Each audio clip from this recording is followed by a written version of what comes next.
Winding का। 101 से 300 हो गया तो फिर 4 है।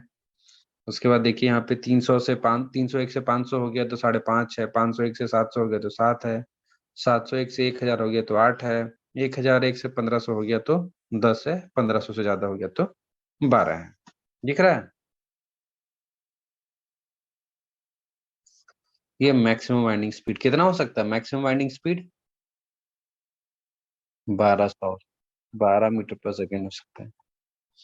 ठीक है, ये हो गया नॉर्मल मैन वाइंडिंग शाफ्ट। लेकिन सिंकिंग में भी तो हम लोग मैन वाइंडिंग करते हैं ना, सिंकिंग शाफ्ट में। तो सिंकिंग शाफ्ट के लिए बताया गया है, सिंकिंग शाफ्ट के लिए भी यहाँ पे ये बताया गया है। बोला गया है कि अगर गहराई मेरा कितना है, थोड़ा सा हम टेबल बना के बताते हैं। बोला इधर हम बना देते हैं गहराई,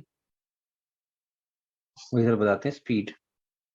ठीक है, सिंकिंग शाफ्ट के केस में है ये अलग है। बोला गया कि अगर 100-150 मीटर तक का अगर मेरा गहराई है तो मेरा अधिकतम वाइंडिंग स्पीड 1.5 मीटर पर सेकेंड होगा। अगर 151 से लेके 500 मीटर तक है तो 2.5 होगा मीटर पर सेकेंड। और अगर 500 से ज्यादा शायद है, ठीक है, 500 से ज्यादा, ये 500 तक ही है। और 500 से ज्यादा जैसे ही हो गया तो ये 3 मीटर प्रति सेकंड है सिंकिंग शाफ्ट के लिए।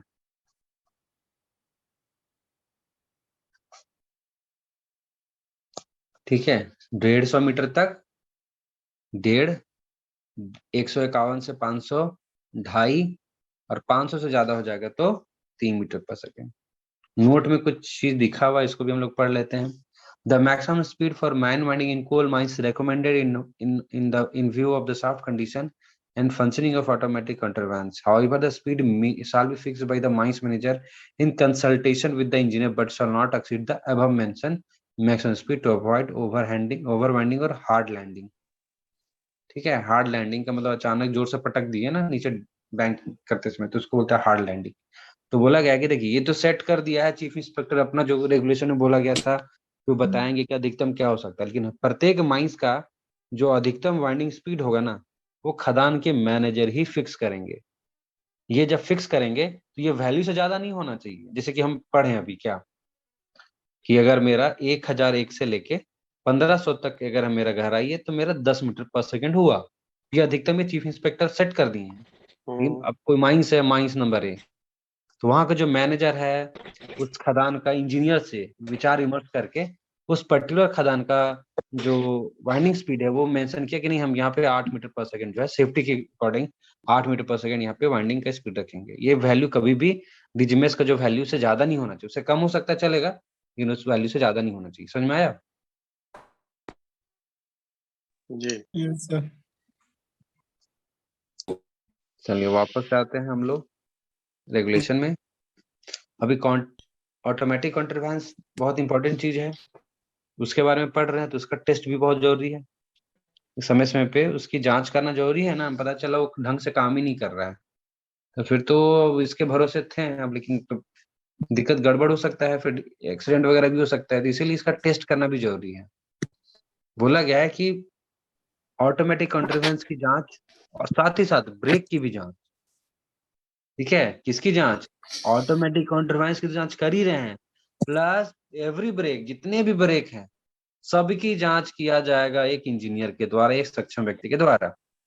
किस तरह से? तो देखिए हर 7 दिन में, बाय रेजिंग ईच केज, प्रत्येक केज को ऊपर उठा के, in turn to pass the last control point above the top most landing. ठीक है, केज को ऊपर उठाना है और उठा के कोशिश करना है कि केज को और ऊपर उठाएं, ताकि जो अपना ऑटोमेटिक कॉन्ट्रवेंस वो ढंग से काम कर रहा है कि नहीं कर रहा है। क्योंकि ओवर वाइंडिंग तो कराएगा नहीं ना, इसका तो एक काम ही है ओवर वाइंडिंग रोकना। तो हम लोग जानबूझ के केज हल्का से ऊपर उठा के कोशिश को उठाना चाहेंगे। जैसे ही उठाना चाहेंगे ऑटोमेटिक कंट्रोल काम करेगा और मेरा केज नहीं उठ पाएगा। तो वही चीज आपको चेक करना है। लेकिन ये किस लिए कर रहे हैं? ओवर वाइंडिंग प्रोटेक्शन के लिए। ये ओवर वाइंडिंग प्रोटेक्शन की जांच है कि ओवर वाइंडिंग को प्रोटेक्ट कर पाएगा कि नहीं कर पाएगा, उसकी जांच। इसमें केज हम लोग ऊपर उठा के जांच करते हैं, मतलब केज को हमेशा ऊपर लेके जाने की कोशिश करते हैं। दूसरा जो जांच होता है वो हर 3 महीने में होता है। इसमें क्या करते हैं हम लोग? कोशिश करते हैं जो हमारा केज है उसको नीचे लेके जाते हैं, और ज्यादा स्पीड पे हम लोग क्या करते हैं कि बहुत ज्यादा स्पीड पे उसको लैंड करवाने की कोशिश करते हैं। ठीक है। ऑटोमेटिक कॉन्ट्रवेंस को पास करने के लिए जो मेरा स्पीड है वो क्या होना चाहिए, 1.5 मीटर पर सेकंड से ज्यादा नहीं होना चाहिए, है कि नहीं है। तो ये इंश्योर करेगा और ये अगर 1.5 मीटर पर सेकंड से ज्यादा स्पीड होने दे रहा है तो मतलब कहीं ना कहीं हमारा ऑटोमेटिक कॉन्ट्रवेंस गड़बड़, इसको ठीक कीजिए। समझ में आ रहा है ना। अगर ऑटोमेटिक कॉन्ट्रवेंस आपका जो नीचे जाता हुआ केज है उसको 1.5 मीटर या उससे कम पे करके लैंड करा रहा है तो समझिए वो ठीक है, वो टेस्ट में पास हो गया। तो ये जांच जो किसके लिए होता है, ये होता है फॉर स्लो बैंकिंग। इसमें केज किस डायरेक्शन में लेके जा रहा है, नीचे डायरेक्शन पे लेके जा रहा है। तो आप आपसे इस दो पॉइंट्स ना घुमा के सवाल पूछ सकता है। पूछेगा पहला नंबर कि over winding protection of automatic contrivance की जांच कितने दिनों में की जाएगी। ओवर वाइंडिंग प्रोटेक्शन के लिए जो जांच होगी 7 दिन। ऑटोमेटिक कॉन्ट्रवेंस 7 की, दिन। 7 दिन। दूसरा सवाल इस तरह से घुमा के पूछ सकता है कि ओवर वाइंडिंग प्रोटेक्शन की जब जांच करते हैं ऑटोमेटिक कॉन्ट्रवेंस की तो केज किस दिशा में किस दिशा में जाते हैं लेके उसको, ऊपर या नीचे। ऊपर। आंसर क्या होगा, लास्ट कंट्रोल पॉइंट। ठीक है, above the top most landing, जहां वो रुकता है केज उससे और ऊपर उठाने की कोशिश करते हैं, मतलब केज को हमेशा ऊपर उठाने की कोशिश करते हैं और ये इसका टेस्ट करते हैं। लेकिन स्लो बैंकिंग का जो एग्जामिनेशन होगा कब होगा, 3 महीने में होगा, और इसमें केज की दिशा किधर रहती है, नीचे की तरफ हम लोग उसको लेके जाते हैं। सही है, याद हो जाएगा, कोई दिक्कत नहीं है। हेलो हाँ बोलिए। सर, सिंकिंग साउंड बता दिए सर थोड़ा। सिंकिंग शाफ्ट का मतलब ऐसा शाफ्ट जो बनने के क्रम में हो, अच्छा पूरा बनाना, कुआं बना रहे थे अच्छा नहीं बनाया है तो उसको बोलेंगे सिंकिंग शाफ्ट। अच्छा अच्छा, मतलब सर उसका मतलब जो कुआं खोदने का प्रोसेस चल रहा है सर, उसको हाँ सिंकिंग हाँ साउंड। हाँ जी। ठीक है सर। चलिए, तो जो भी है टेस्ट वगैरह जो आप लिए हैं उसको बुक में रखना है, साइन वगैरह किया जाएगा जो भी आदमी टेस्ट किया है। लेस इंपॉर्टेंट पॉइंट है यहाँ पे, एक और इम्पोर्टेंट पॉइंट हो सकता है, इसे क्या है, unless the automatic contrivance is in full and fixed engagement with the winding engine, it shall be fully engaged either automatically or by winding engine whenever person are lowered, raised, automatic control to know has to be done by providing certain. ये important नहीं है, the banksman shall not allow any person to enter the cage until the indicator shows the automatic has been fully engaged. ये वाला ये भी important नहीं है पर जान लीजिए इसको भी थोड़ा सा। बोला गया कि जो बैंक्समैन है, बैंक्समैन कहाँ पर आता है ये बताइए। टॉप ऊपर पिट टॉप टॉप या पिट टॉप पे सर, पिट टॉप पे। टॉप पे सर। पिट टॉप या पिट बॉटम, पिट टॉप। अभी पिट भी टॉप सर, ऊपर में। पिट टॉप पे सर। पक्का। हाँ सर, हाँ पक्का Yes, सर, चलिए 100% तो लॉक कर बैंक, दिया जाए। हाँ तो ठीक है कर दीजिए। बैंक्समैन जो है ना वो बोला है कि केज में तब तक किसी आदमी को जाने नहीं दिया जाएगा जब तक कि जो एक इंडिकेटर होगा जो दिखाएगा कि ऑटोमेटिक काउंटरवेंस जो है वो काम कर रहा है। तो जब तक बैंक्समैन को चीज दिखेगा नहीं कि ऑटोमेटिक जो काउंटरवेंस है फुली ऑपरेटिव कंडीशन में है, तब तक किसी आदमी को जाने नहीं देगा केज के अंदर। सिंपल सा बात है, जो बैंक्समैन है वो देखेगा कि जो ऑटोमेटिक काउंटरवेंस है वो सही तरह से इंगेज हो गया, मतलब ऑपरेशन में हो गया, चालू हो गया है, तभी अब वो इंडिकेटर के द्वारा माध्यम से दिखाया जाएगा। एक इंडिकेटर लगा होगा जिसको देख के बैंक्समैन को ये समझ में आ जाएगा कि ऑटोमेटिक काउंटरवेंस इंगेज है, मतलब चालू है या फिर नहीं चालू है। तो बैंक्समैन, ठीक है, मैन वाइंडिंग शाफ्ट के केस में जब तक कि ऑटोमेटिक कंट्रवेंस का जो सूचक है वो ये नहीं दर्शाता है कि ऑटोमेटिक कंट्रवेंस अभी चालू हो गया है, तब तक किसी भी आदमी को केज में जाने नहीं देगा वो। ठीक है। इसके अलावा यहाँ पे ये भी हम आपको बता चुके थे वाला पॉइंट कि ऑटोमेटिक कंट्रवेंस तो देते ही हैं, उसके अलावा ओवर वाइंडिंग प्रोटेक्ट करने के लिए इसके अलावा हम लोग क्या करेंगे, जो इंडिकेटर होगा ना, कौन सा इंडिकेटर, डेप्थ इंडिकेटर, उसमें एक बिंदु को हम लोग मार्क कर देंगे। इस तरह से मार्क करेंगे कि जो ऊपर आने वाला जो केज है, जब उसकी दूरी ड्रम का जो परिधि है, ड्रम का जो सरकमफ्रेंस है उसका दुगना दूरी पे हो, कम से कम दुगना दूरी कम से कम हो, उतना पे अगर वो है तो इससे हमको वार्निंग जर्मन को दिख जाए। दुगना दूरी का मतलब? दुगना दूरी का मतलब हो गया जैसे कि ये ड्रम है, इसका सरकमफ्रेंस का मतलब क्या हुआ, सरकमफ्रेंस का मतलब दो परिधि। टर्म ना सर। दो टर्म बोल दाया। सकते, 2πRH सिलेंडर का आकार का है तो सिलेंड्रिकल आकार का है, या सिलिंड्रिकल आकार का है ना मेरा ड्रम, तो उसका हाँ, परिधि 2 कैसे पाई आ रहा है निकालते सर। हैं हम लोग। हाँ सही है sir. Two 2 pi pi R R होता है एच। ना, तो एरिया होता है ना, हाँ सॉरी। नहीं, इसका कुछ और होता है, हमको याद नहीं है। नहीं सर, ये सरकमफ्रेंस ऑफ सिलेंडर का यही है मेरे ख्याल से। सरकमफ्रेंस का ही है, 2 π r h है हाँ ना, यही है कंफर्म। सर। और और एरिया क्या होता है? पाई आर स्क्वायर एच एरिया का है सर शायद। अच्छा अच्छा, हाँ हाँ, सही बोल रहे हैं, 2 π r h ही हाँ होगा सर। तो। हाँ सही बोल। ठीक है, तो ये जो हो जाएगा परिधि हो जाएगा, तो ये जितना दूरी आएगा उसका दुगना होना चाहिए। वो दुगना दूरी पे अगर जो है केज मेरा ऊपर आने में बचा हुआ है, तो उस उतना दूरी तक जो मेरा वाइंडिंग इंजन मैन है ना, वो 1.2 मीटर प्रति सेकंड से ज्यादा स्पीड पे नहीं चलाएगा वाइंडिंग। ये तो पिछला बार भी बताया था डायग्राम बना बना के, ये वाला पॉइंट को याद है कि ये भूल एनी गए? डेप्थ में है सर। एनी डेप्थ में। हाँ मतलब ये स्पीड रहेगा शाफ्ट का डेप्थ कितना भी हो जाए। हाँ हाँ हाँ, ये तो कितना भी हो जाए इन बचा हुआ, मतलब रेंज।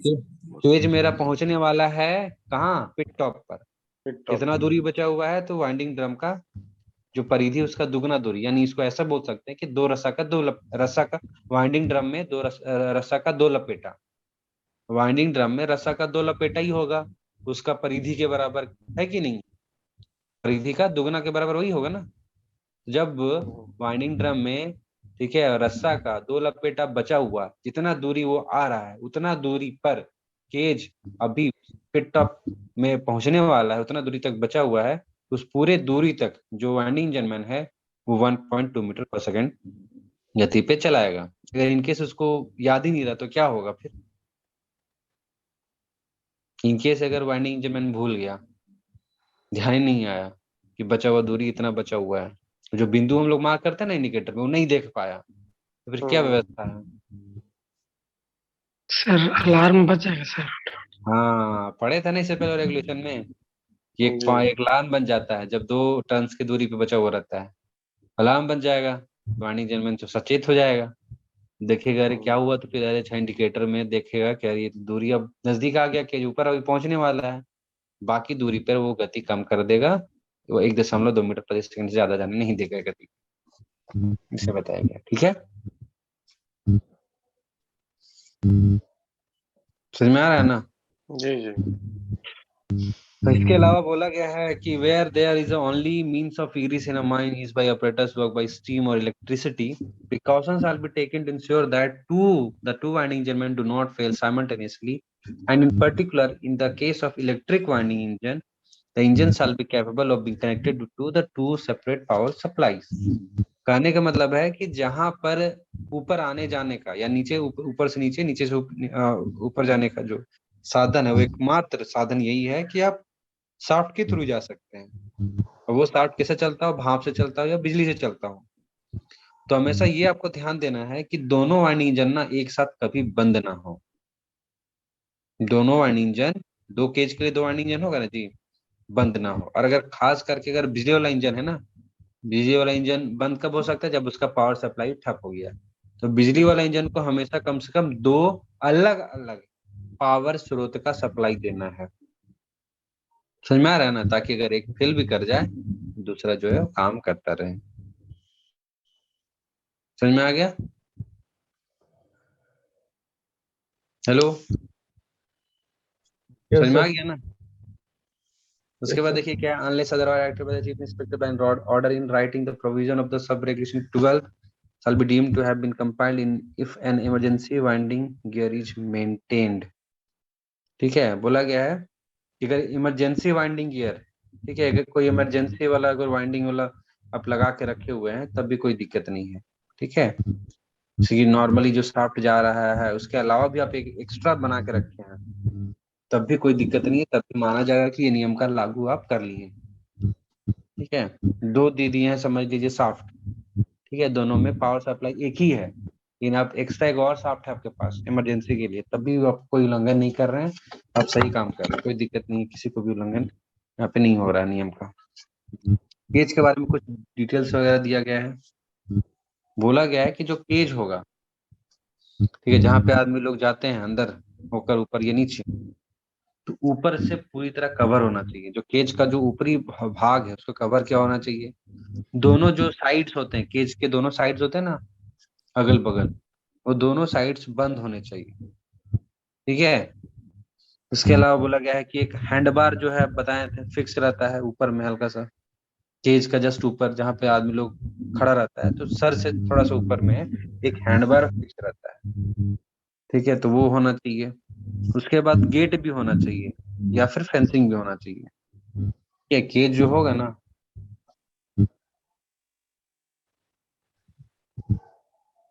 सपोज ये केज हो अरुण गया, माइक बंद कर लो। ठीक है, अरुण जो ये आपका समझ लीजिए कि केज हो गया, तो केज का जो अपना फ्लोर है, फ्लोर का मतलब ये वाला फ्लोर होगा,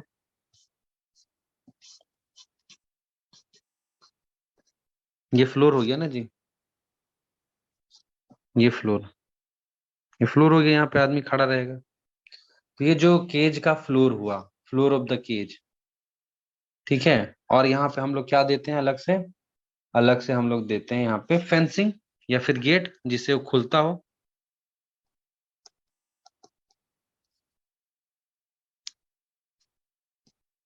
है कि नहीं? तो बोला गया है जो केज का फ्लोर है, ठीक है, और ये अपना गेट हो गया, ये यहाँ तक फ्लोर है, यहाँ पे थोड़ा सा गैप है, ठीक है, ये फ्लोर हो गया एक तरह से, और ये हो गया गेट, क्या फेंसिंग। तो इन दोनों के बीच में जो दूरी है ना, कितना जैसे ज्यादा नहीं होना चाहिए, 15 सेंटीमीटर से ज्यादा नहीं होना चाहिए, ठीक है। 25 सेंटीमीटर 15 सेंटीमीटर ज्यादा होना चाहिए, और जो दो मेंबर है गेट के, वो 25 सेंटीमीटर ज्यादा नहीं होना चाहिए। मतलब इसको अगर ऐसा समझे, डायग्राम बनाते हैं। 15, 25, 25।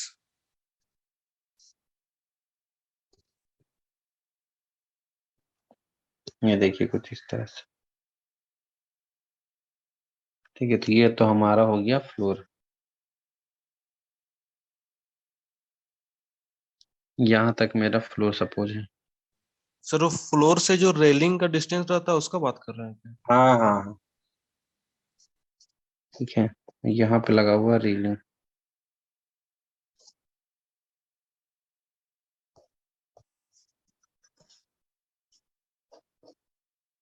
ये तो बहुत नजदीक बना दे रहे हैं, थोड़ा दूर दूर बनाएंगे,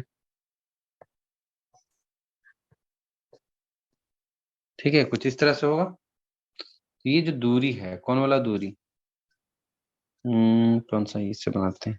पहला तो ये जो दूरी है केज का फ्लोर और गेट का या फेंसिंग का दूरी, और साथ ही साथ ये दूरी, केज का दो होता है ना, देखे हैं जिसके पास स्लाइडिंग वाला, जो पुराने जमाने में दुकान में देखते थे स्लाइड करने वाला रहता था ना जी, गेट। तो उन दोनों के बीच में जो गेट का जो सदस्य है उसको बोलते हैं, मेंबर से बोलते हैं गेट का। ये दूरी 25 सेंटीमीटर से ज्यादा नहीं होना चाहिए, मैक्सिमम 25 सेंटीमीटर हो सकता है, और ये दूरी मैक्सिमम कितना हो सकता है, 15 सेंटीमीटर हो सकता है। केज 15 का सेंटीमीटर वाला समझ नहीं आया सर, कहाँ से डिस्टेंस मेजर कर रहे हैं? केज का फ्लोर जो होगा ना, ठीक है, केज का फ्लोर तो होगा, हम्म। ठीक है, और इसी यहाँ पे हल्का सा गैप होगा जिसमें यहाँ पे जो ग्रिल होगा, सरकाने वाला जो भी लोहा वाला होगा, हम्म। तो रखता होगा, बीच में तो गैप रहता ही है। हम्म। गैप ज्यादा से ज्यादा 15 सेंटीमीटर हो सकता है, अच्छा। जीरो भी रख सकते हैं आप, पूरा सटा के रख दीजिए वो भी बेटर, लेकिन ज्यादा से ज्यादा आप 15 सेंटीमीटर तक आप रख सकते हैं ये दूरी, उससे ज्यादा नहीं रख सकते। 15 सेंटीमीटर अधिक से अधिक दूरी है, लगे तो जीरो भी सर कर दीजिए। हेलो। हाँ, हाँ सर, ये मतलब वहां का सर बता रहे हैं जहां से सर मतलब क्या बोलते हैं, सरफेस से सर केज के अंदर एंटर करते हैं सर। नहीं नहीं नहीं, वो नहीं, हाँ केज सर। का फ्लोर। फ्लोर से हाँ जैसे ग्रिल के लिए एक दिया नहीं केज रहता का, लाइनिंग जैसा, जैसे घसीटने वाला जैसा रहता है।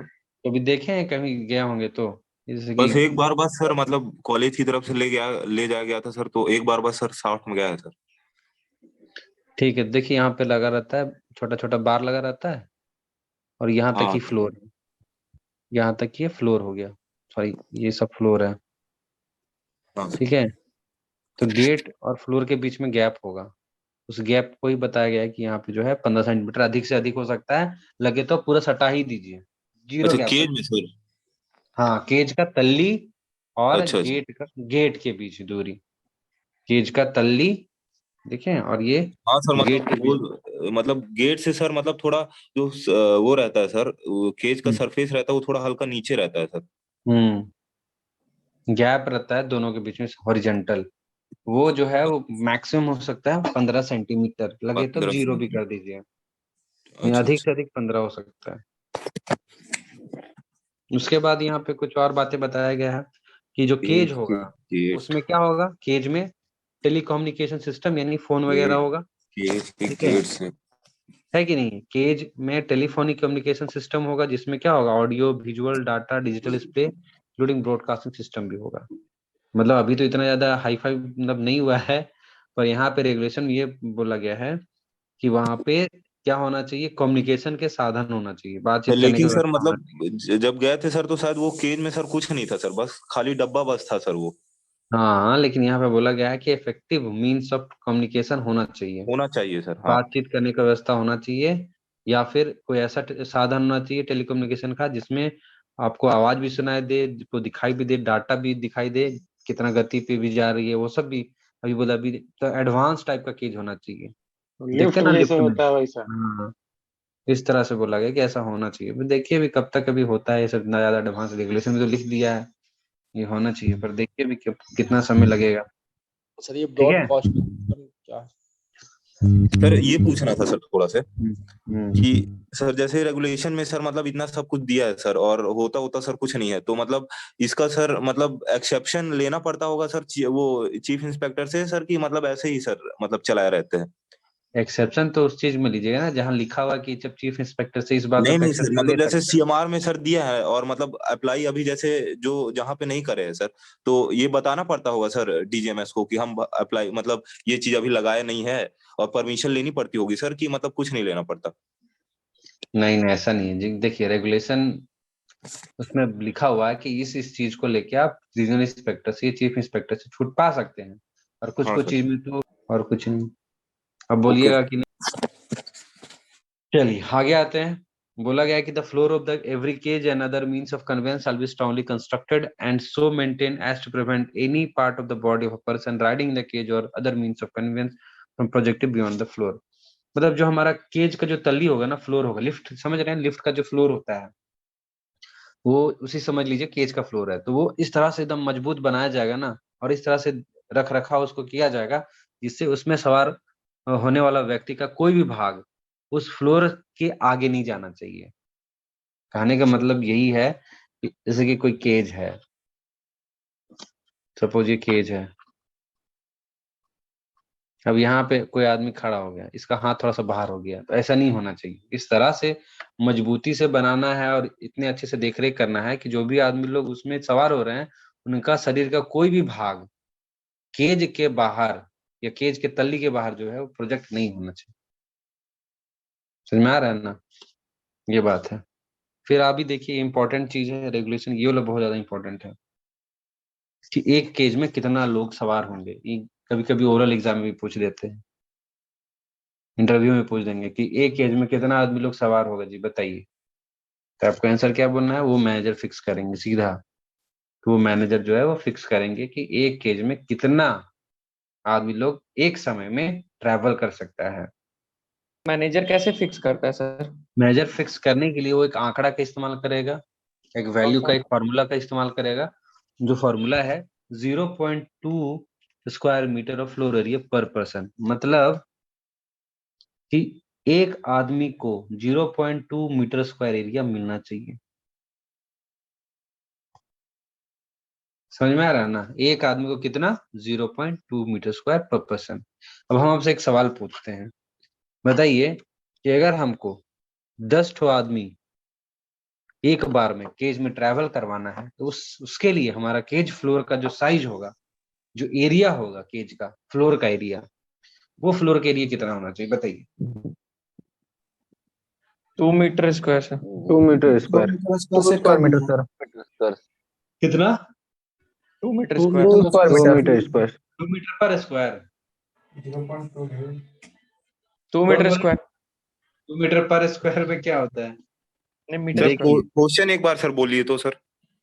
क्वेश्चन सिंपल सा है, मेरा 10 ठो आदमी लोग है जिसको हम केज में ट्रैवल कराना है दो एक बार में, मीटर स्क्वायर से कम नहीं। तो कितना होना चाहिए केज का फ्लोर का साइज। तो सर 0.2 मीटर स्क्वायर पर पर्सन है, तो सर 10 लोगों का 1 मीटर स्क्वायर हो गया ना सर, कितना? 1 हो गया। कैसे देखिए भाई? देखिए मतलब देखिए 10 लोगों के लिए कितना एरिया चाहिए होगा टोटल ना? 2 मीटर स्क्वायर हुआ ना यार। 2 मीटर हुआ ना। हम्म, एक आदमी के लिए हाँ सर। 2 मीटर स्क्वायर चाहिए। जैसे कि हम बोल रहे कि एक आदमी को चाहिए 2 ठो आम। ठीक है, एक आदमी को चाहिए 2 ठो आम, एक आदमी को। और हम बोल रहे हैं कि अब 10 ठो आदमी को कितना आम चाहिए जी, तो कितना सर होगा? लगभग दो 2 गुना मीटर दस स्क्वायर होगा सर। 20 20। 20 ठो आम चाहिए कि नहीं चाहिए? हाँ यस सर। सर। तो उसी तरह हम बोल रहे हैं कि एक आदमी को कितना एरिया चाहिए? 0.2 मीटर स्क्वायर, इतना एरिया क्षेत्रफल चाहिए। तो 10 आदमी को कितना चाहिए? 10 आदमी गुना 0.2 मीटर पर पर्सन था, पर आदमी बोल दीजिए, यही था। आदमी आदमी कट गया, कितना बचेगा? 10 गुना 0.2 metre square. 20 metre sir. Point है ना भाई। पॉइंट है तो 1 कितना हो गया यार? 4 6 0.6 0.8 और 1 हो जाएगा ना? 2 होगा 2, गजब स्थिति है। 2 लगभग 2 मीटर स्क्वायर। कर लो भाई, इंटू 2 होगा, हो गया, गुना करके 2 हो देख गया तो लीजिए। अरे भाई 20 सेंटीमीटर। अब यूनिट चेंज कर दो या बढ़ा दो। करके क्या हो गया? 2 होगा भाई, आवाज चली गई।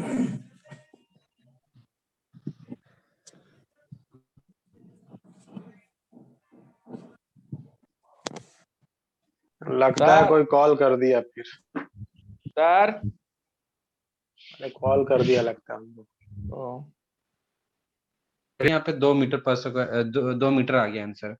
अब इसको घुमा के दिया जा सकता है, बोला जा सकता है आपको कि 25 मीटर स्क्वायर एरिया में कितना आदमी बैठ सकता है अधिक से अधिक? आंसर क्या होगा बताइए?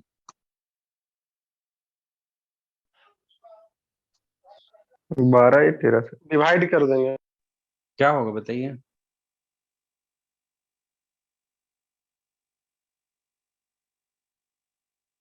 क्या होगा जी, आंसर क्या होगा? 125 है। 10 10 10 10 आदमी। हम्म, 125 13 13 13। चलो इसको 25 है। इजी करते हैं, इसको जल्द इजी कर देते हैं। 24 बता दीजिए, 24 थोड़ा इजी कर देते हैं कैलकुलेशन के लिए। 24 आदमी बताइए। 24 area, sorry 24 metre square area कितना होगा? 24 है, पर्सन कितना 0.2 ना सर। हम्म, 12 दूनी 24 12 समझ में आ रहा है कि नहीं आ रहा है? हम्म 0.2 क्या होना चाहिए? मीटर स्क्वायर पर पर्सन होना चाहिए, है कि नहीं है? Yes sir. आदमी, एक आदमी पे आपको कितना क्षेत्रफल होना चाहिए? ठीक है, 0.2, तो 24 मीटर स्क्वायर पे कितना हमको टोटल आदमी, ये निकालना है ना, यही निकालना है ना जी। Yes sir. तो 24 मीटर स्क्वायर एरिया है, हम बोले कि 24 ठो आम मिलेगा। 116 सर। ठीक है, 24 ठो आम जो है कितना लोगों को मिलेगा? जब अगर एक आदमी को एक आम मिलता है तो 24 सीधा हो जाएगा। उसी तरह 24 मीटर स्क्वायर क्षेत्रफल है, 120 आदमी सर। इसको 0.2 से डिवाइड करेंगे, 12 पर 120 पर्सन है। ये पर्सन क्या हो जाएगा, ऊपर चला जाएगा कि नहीं चला जाएगा? होता है कि नहीं जी? हाँ हाँ हो जान जाएगा ना। तो ये क्या होगा, 24 मीटर स्क्वायर इंटू पर्सन हो जाएगा, हाँ, डिवाइड बाई 0.2 मीटर स्क्वायर होगा। Metre square cancel out. 0.2 है तो यहाँ पे क्या कर दिए, एक और जीरो दे दिए 10 यहाँ कर ऊपर दिए। में, और 2 से काटेंगे तो कितना हो जाएगा? कितना होगा बताइए? 120 12 सर। दूनी 24। 120। 120 होगा। Yes sir. हम लोग 12 बोल रहे थे, 120 आदमी सोच रहे हैं। एरिया भी देख रहे हैं कितना है, 24 मीटर स्क्वायर, बहुत ज्यादा हो रहा है। सर 120 120 होगा सर। हाँ, वही सोच रहा था कि 12 कैसे यार बोल रहा हूँ। सर वही सोच रहा था मैं। Recording stopped. क्या यार, क्या? क्या तो कैलकुलेशन तो सही किया। अरे मैं 120 बोलने वाला था भाई, डाउट कर देते हो तुम लोग, डाउट करवा देते हो। Hello, yes sir. हाँ समझ में आया ना? Yes sir. आवाज तो नहीं आ रहा होगा, क्या रहा है? हाँ सर आ आ रहा रहा है, है सर। रिकॉर्डिंग स्टॉप है। हाँ रिकॉर्डिंग स्टॉप किए हैं क्योंकि फिर सर्वर डाउन हो गया है। ट्राई करते हैं एक बार फिर भी। Recording in progress. अभी ठीक आवाज आ रहा है ना? हम्म, सही है ना?